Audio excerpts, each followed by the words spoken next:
Со возот са бајле на факултет на поручек назад. Во возот учиш, во возот живееш, во возот буквално сите оние кои што доаѓаат од Велес знаат зашто зборувам, 24/7 и Господ нека ти ја напомош ако треба да ги минеш тие години по воз, но знаете како, така се кали челикот. Железна генерација израсна оваа транзиција. Само жалното е тоа што оваа железна генерација на крај се уште е под некој голем притисок на овие, пак ќе кажам, стопани кои што владеат со Македонија моментално и верувам дека тоа треба да го смениме. Се пријавив на конкурс во кој што бараа повеќе од 3000 инспектори. Сакав да завршам и магистратура на полициската академија и да станам инспектор. И сега нормално тоа за мене беше смешно, го решив така и сега треба да не викнат за оние физички испити кои што нормално нема да бидат никаков проблем и јас не сум на листата. Че се вратив дома, се уште работев како адвокат затоа што мораш да преживееш на крајот од денот без да успееш да купиш своја лична лиценца, едноставно е невозможно.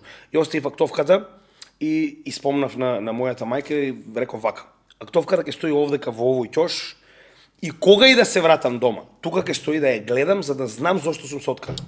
Затоа што замислете вие ја треба да работам до некои 40-50 години за да можам да имам некој нормален живот. Значи тоа е смешно во држава во која што јас сум дал се од себе да се школувам со стипендии, во државни квоти, се завршено во ред, и немате никаква шанса за опстанок, за најосновен опстанок.